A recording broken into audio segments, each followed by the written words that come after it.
Meus queridos irmãos e minhas irmãs, hoje a Santa Mãe Igreja celebra a grande solenidade da ascensão de nosso Senhor Jesus Cristo. Um dos dogmas da nossa fé, um dos mistérios mais bonitos da fé católica, o momento em que Jesus, ele volta definitivamente ao Pai. Guardem bem esta palavra, ele volta definitivamente ao Pai. Se vocês bem lembram, a primeira oração da missa hoje, a igreja, ela rejubila, a igreja se alegra, a igreja está totalmente exultante. Por quê? Olhem o que é que a oração diz. A ascensão do vosso Filho, ó Deus Todo-Poderoso, já é a nossa vitória. Por que a igreja está tão feliz?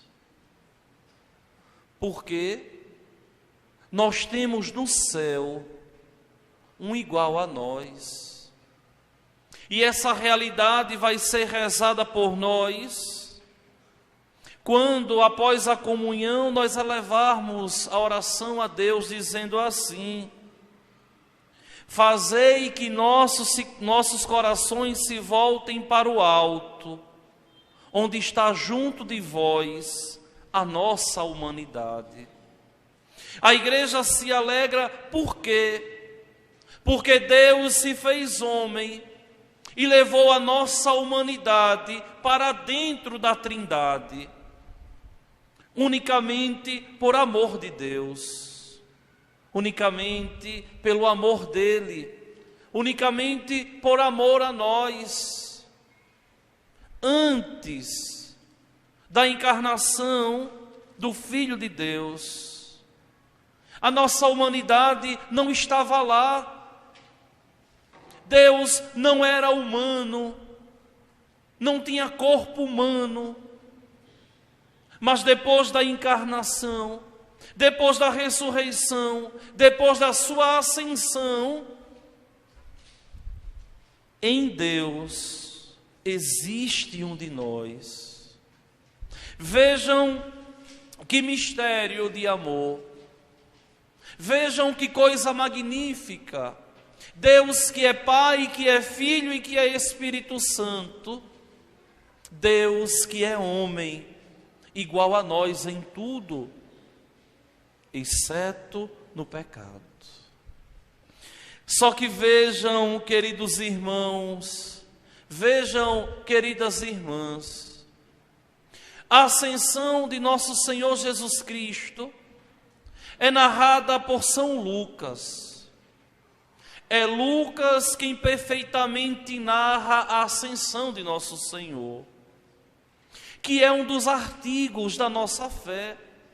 Nós professamos todo domingo, quando dizemos assim: Ele está sentado à direita de Deus Pai, donde há de vir a julgar os vivos e os mortos. Nós cremos na sua ascensão, nós cremos na sua ressurreição. Essa cena aqui aconteceu 40 dias após a Páscoa. A igreja em todo o mundo celebrou quinta-feira que passou. Mas no Brasil, por não ser feriado e ser um dos dias mais importantes da nossa fé, a igreja transfere a celebração para o domingo, para que nós possamos estudar, meditar, tomarmos consciência da ascensão de nosso Senhor e nos convertermos. E Lucas escreve o relato da ascensão, dizendo assim: depois que Jesus, ele ressuscita, ele ascende aos céus. Aí Lucas começa assim: no meu primeiro livro, ó Teófilo, existem várias interpretações a respeito de quem é esse Teófilo. Se aqui seria uma pessoa concreta, ou se aqui seria uma categoria teológica. Eu gosto dessa segunda explicação. Porque Theos é Deus, Filós, filho. Aqui nós temos o quê? Teófilo, amigo ou filho, depende da tradição linguística. Mas Lucas aqui escreve para os amigos de Deus, para os filhos de Deus, para os batizados, para nós que somos igreja. E ele diz assim: olha, eu já tratei de tudo lá no meu primeiro livro, no livro dos evangelhos, no terceiro evangelho que nós conhecemos. Já tratei de tudo o que Jesus fez, o que Jesus ensinou desde o começo, até o dia em que ele foi levado para o céu, depois de ter dado instruções pelo Espírito Santo aos apóstolos que tinha escolhido. Olha que coisa. Jesus aqui dá instruções no Espírito Santo. Ele dá as instruções no Espírito Santo, instruindo aqueles homens como deveriam se comportar, como deveriam no mundo atuar, como deveriam no mundo amar. Mas ele instruiu no Espírito Santo aqueles que ele tinha escolhido. Não foi a todo mundo. Ele instruiu no Espírito Santo aos homens da igreja, aos condutores do povo de Deus.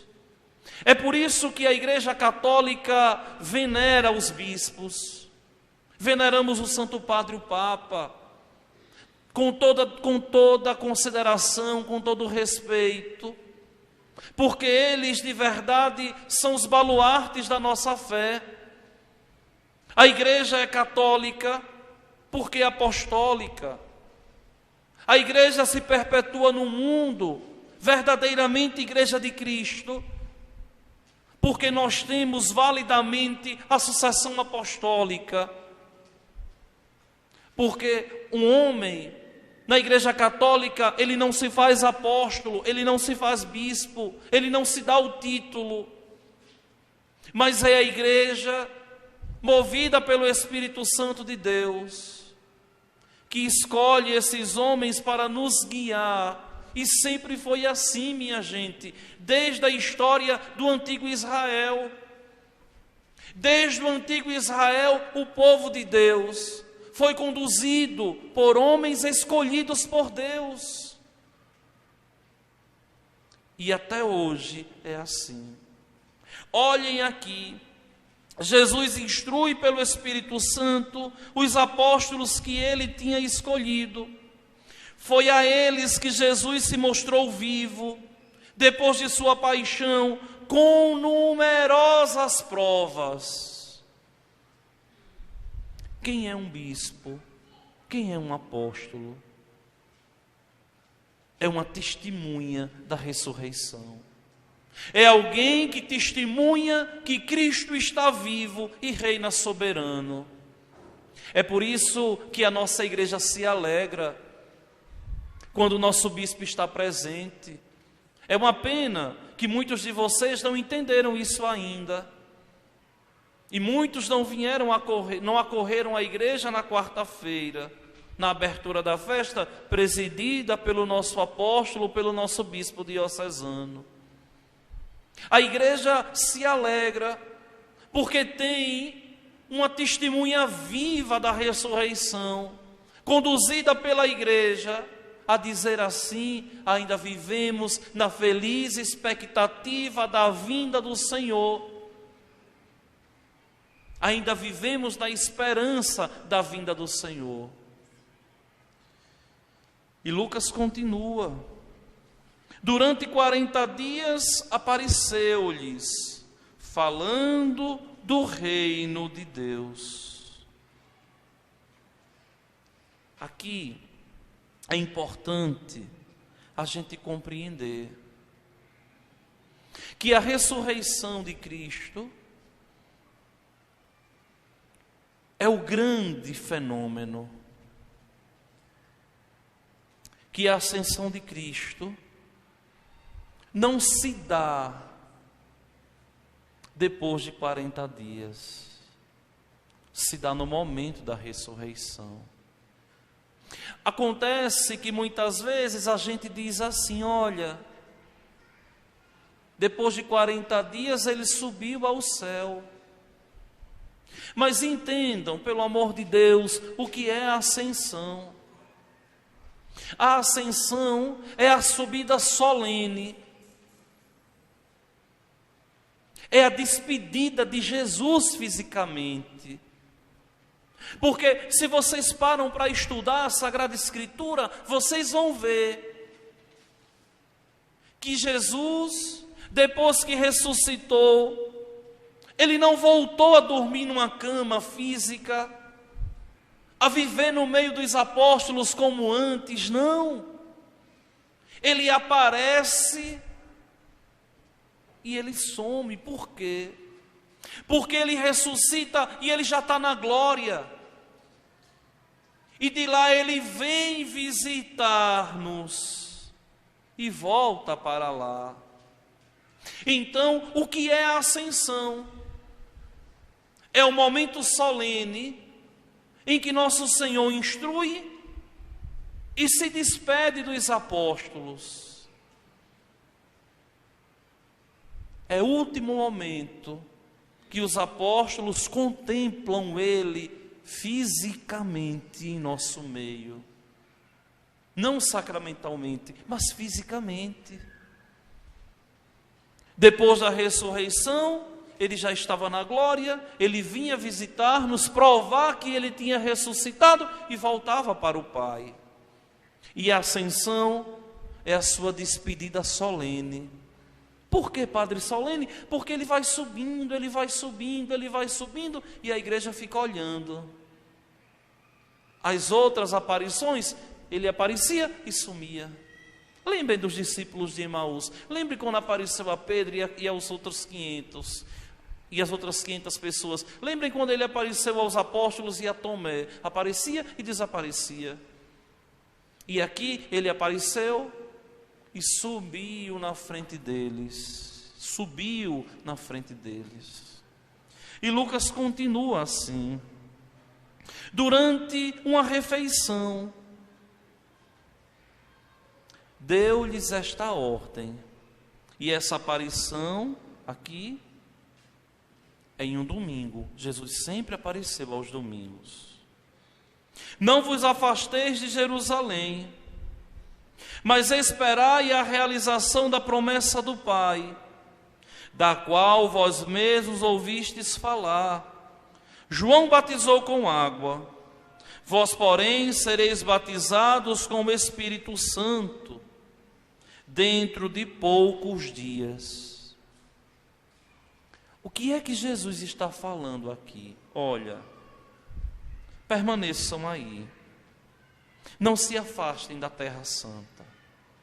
Logo o Espírito Santo virá sobre vocês, para que depois vocês saiam a anunciar o reino de Deus e construir a igreja,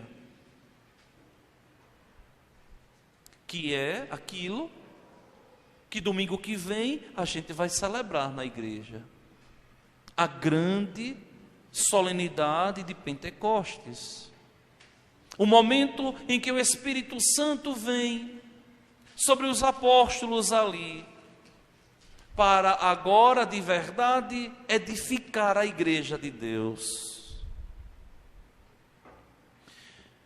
Só que é impressionante, mas um que estava ali ainda não entendeu. É impressionante, mas ainda depois de tudo, ainda tinha apóstolo que não entendia. Como até hoje, dentro da igreja, temos tantas pessoas que não entendem a fé e que muitas vezes se deixam levar por qualquer palavra tola ou por qualquer homenagem de protestante, querendo usurpar a fé católica. Olha aqui o questionamento de um apóstolo: Senhor, é agora que vais restaurar o reino em Israel? Ainda estava pensando politicamente. E Jesus dá a resposta: olha, não vos cabe saber os tempos e os momentos que o Pai determinou com a sua própria autoridade, mas recebereis o poder do Espírito Santo, que descerá sobre vós, para serdes minhas testemunhas em Jerusalém, na Judeia e na Samaria, até os confins da terra. Os apóstolos recebem o Espírito Santo para serem testemunhas de Cristo. Nós somos crismados e recebemos o Espírito Santo para sermos testemunhas de Cristo. Oh meu Deus, como nós temos pessoas que não entenderam isso. Meu irmão, você foi batizado, foi crismado para ser testemunha de Cristo, para falar em nome de Cristo, para edificar a igreja de Cristo, para formar o corpo de Cristo, para desejar ser como Cristo. Você também é chamado a ser testemunha de Cristo, porque você recebeu o Espírito Santo. Não na proporção do bispo, que na ordenação recebe a plenitude do sacerdócio e recebe ali os dons e a graça necessárias para ele conduzir-nos ao céu. Mas todos nós somos testemunhas de Cristo, porque recebemos o Espírito Santo. O que é uma testemunha, minha gente? É a gente falar o que a gente ouviu, o que a gente viu. Isso é uma testemunha civil. O que foi que você ouviu? Testemunha aqui, o que foi que você viu?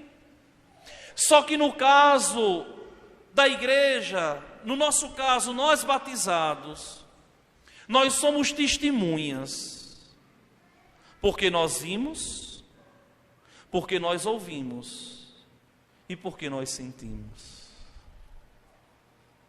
Vejam, nós somos testemunhas, porque nós sentimos que Ele está vivo e age em nosso meio e não nos desampara, porque é Deus.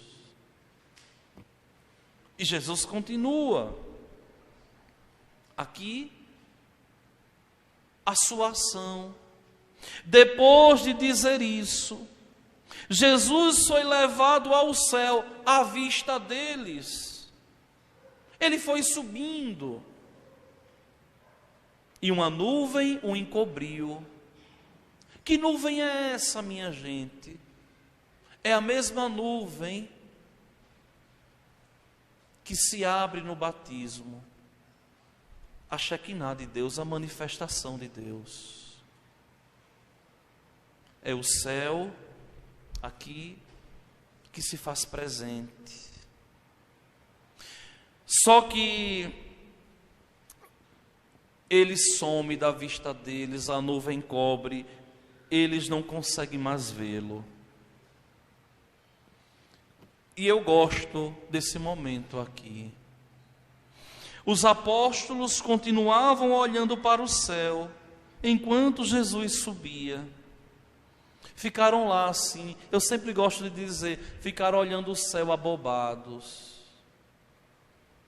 E agora, o que é que a gente vai fazer? Essa visão aqui da gente olhar para o céu, a igreja materializou isso de uma forma tão bonita, construindo a torre das igrejas, construindo as torres das igrejas. Vejam que toda vez que você passa na frente de uma igreja, você não se contenta em olhar a igreja até a porta, você quer olhar a ponta da torre lá em cima. Observem isso vocês. Quando vocês passam na frente de uma igreja, a gente quer olhar lá em cima. É a igreja ali nos obrigando a olhar para o céu. Para quê? Para ver se ele está vindo. Para ver se ele está vindo. Porque a gente até hoje continua esperando. Nós continuamos esperando ele vir.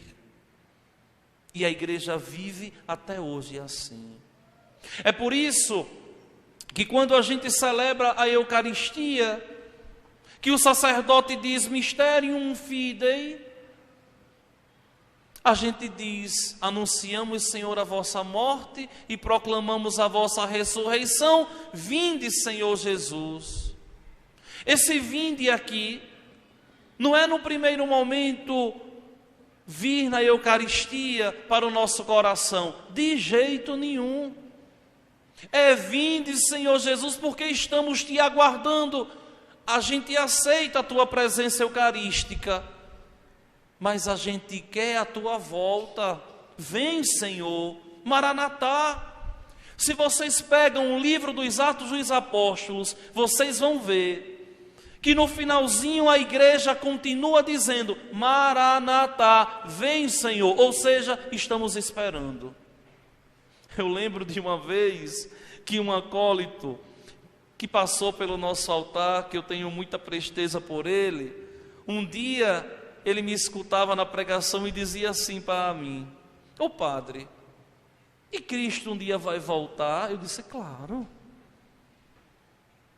nós esperamos isso, nós esperamos verdadeiramente a volta de nosso Senhor. Olha o credo, está sentado à direita de Deus Pai, donde há de vir, Ele volta.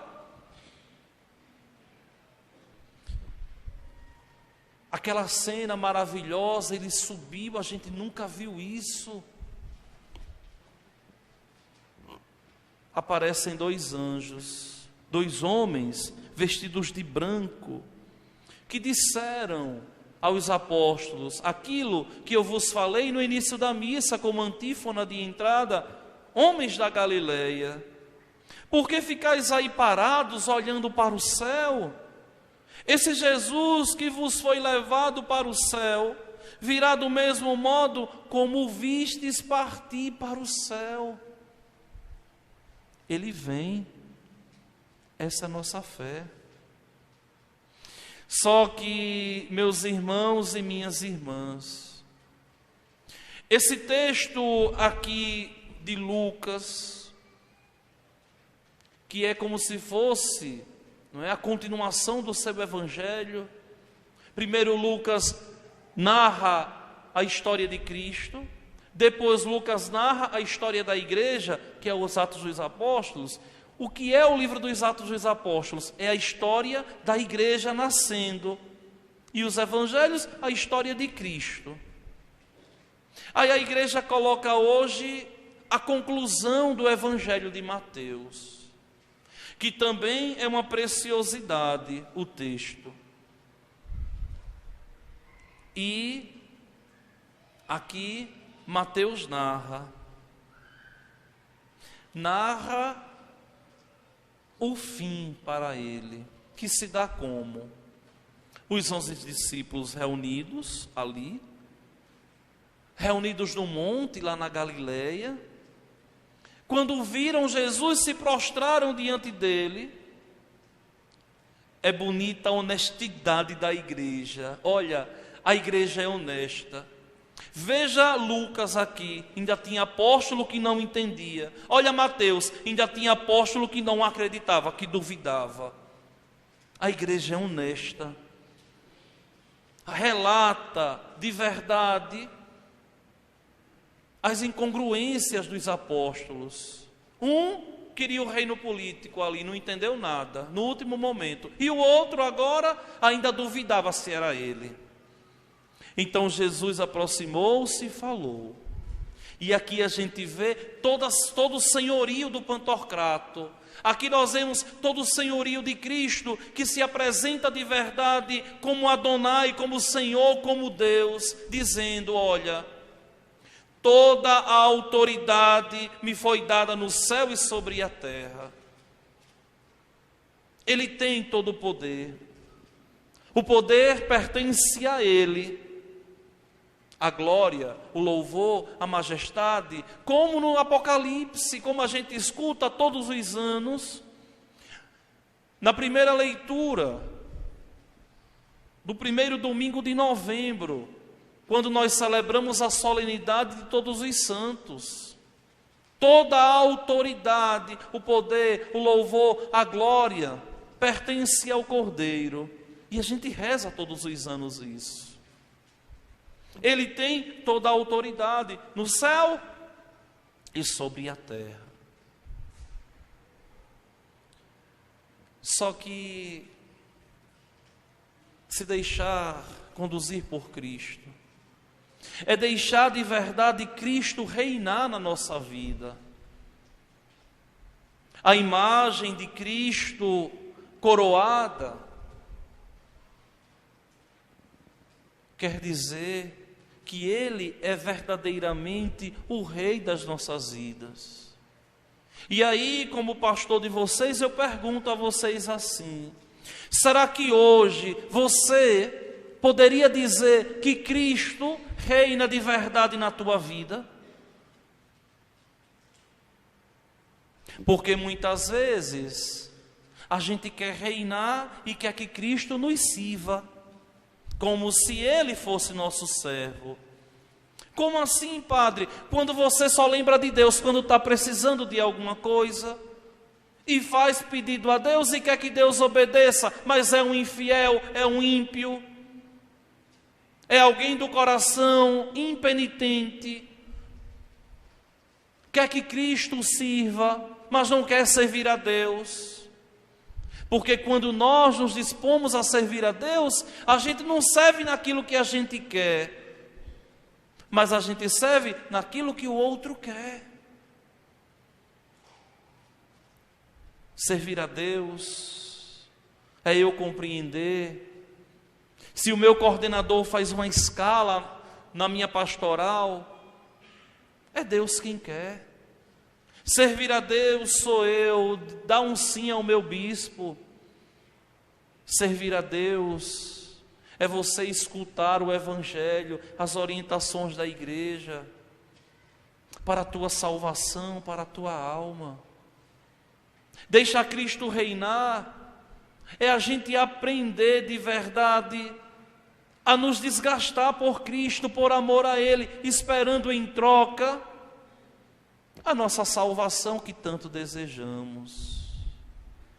Toda a autoridade me foi dada no céu e sobre a terra.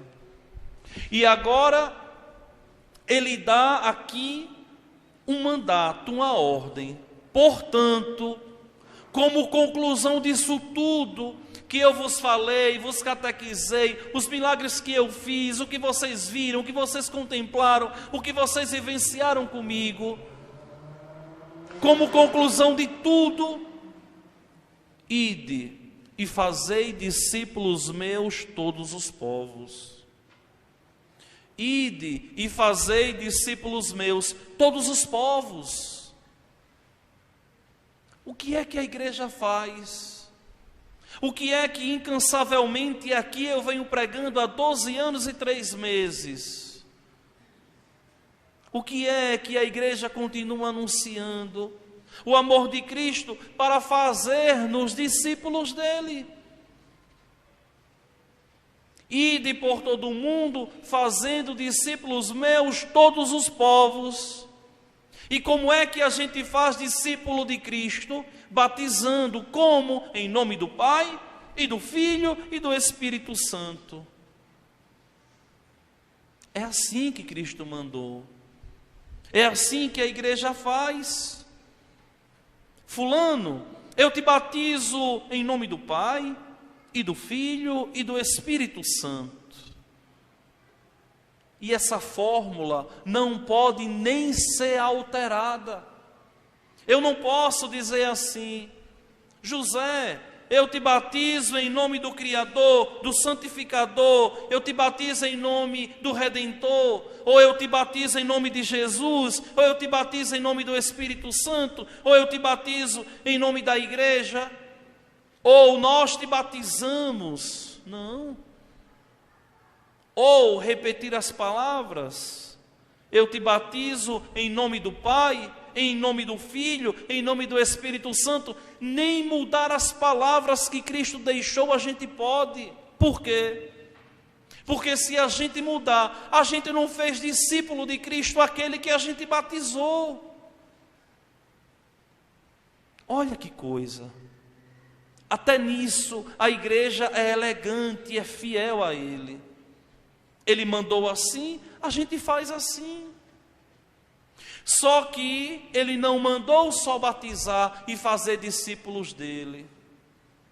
Mas aqui Ele continua: e ensinando-os a observar tudo o que vos ordenei.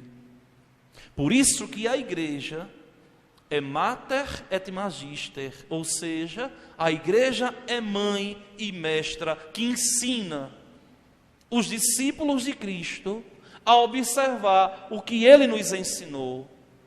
Por isso que se um padre, por isso que se eu como pároco desta paróquia estivesse aqui no púlpito, no ambão, pregando as minhas ideias, as minhas teorias, os meus factoides, eu seria um usurpador, porque não estaria fazendo vocês discípulos de Cristo. Se eu estivesse aqui preocupado em agradar vocês e não instruí-los para convertê-los, seria eu um usurpador. Se eu estivesse preocupado aqui com popularidade, em agradar gregos e troianos na paróquia, sem propagar a verdade, seria eu um mau pastor, um usurpador. E muitas vezes a gente anunciar a verdade dói. Muitas vezes dizer a alguém que não está levando a vida como o Evangelho pede, dizer: olha, você não pode fazer isso. Muitas vezes a gente é mal interpretado, e como eu fui tantas vezes aqui na paróquia, mas com a consciência tranquila, de dizer assim a um amaziado: olha, meu irmão, você não pode comungar, comungue espiritualmente, a gente te acolhe, a gente te respeita, mas você não pode vir à fila da comunhão. A gente dizer a alguém que muitas vezes quer receber o sacramento sem se preparar, dizer: você não pode. Porque a gente precisa, antes de ofertar o sacramento, te ensinar, te fazer discípulo de Cristo. É por isso que muitas vezes as pessoas não entendem quando a gente prega incansavelmente em nome de Deus. Eu lembro de outro acólito, alguns anos atrás, que dizia assim: padre, o senhor não cansa não de estar falando sempre as mesmas coisas e o povo não se converter? Aí eu dizia assim: meu filho, olha, o reino de Deus aos pouquinhos vai acontecendo. Não é no tempo que a gente quer, é no tempo que Deus quer. É no tempo de Deus. Eu faço a minha parte em me desgastar, em envelhecer, em anunciar o reino de Deus incansavelmente. Por quê? Porque quero que todos sintam o que um dia senti: ser amado por Deus com um amor único, intransferível de Deus. Mas São encantadoras as palavras de Jesus no fim do Evangelho hoje. Palavras de fé, palavras de esperança. Olha o final do texto. Eis que eu estarei convosco todos os dias, até o fim do mundo. Se é uma coisa que nós não podemos nunca duvidar, é que Deus está presente na sua igreja. A igreja de Cristo é a igreja católica, apostólica, romana. Não são essas igrejas fundadas por homens aí, não. É essa daqui, que está de pé há 2000 anos. Ele está aqui, porque foi isso que ele prometeu. Eis que eu estarei convosco. Aqui, ele não está falando para pagão, não, nem para desobedientes, não, nem para aqueles que protestaram o que ele ensinou, não. Aqui ele está falando para a igreja católica. Os apóstolos são católicos. Essa igreja daqui está de pé desde esse momento aqui. É a mesma, vai passando de geração em geração. Como? Eu não, que não sou daqui. Mas como os nossos pais, os nossos avós, os bisavós, os tataravós passaram por aqui e eram católicos. Na primeira igreja católica de Gameleiras, lá atrás do palco, voltada para cá. Na segunda igreja, pequenininha aqui na frente, voltada para lá. E nessa daqui. É a mesma igreja. A mesma que nasceu no Brejo há mais de 100 anos. É a mesma igreja. A gente vai passando. E vejam quantos católicos nesses 12 anos, uma lista de gente que morreu nos últimos 12 anos. E que sentavam nos bancos dessa igreja.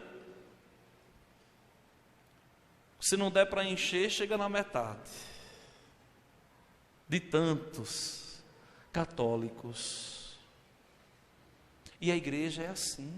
E vai ficar de pé até que ele venha, minha gente. Porque ele prometeu. Eis que eu estarei convosco todos os dias, até o fim dos tempos. Até o fim do mundo.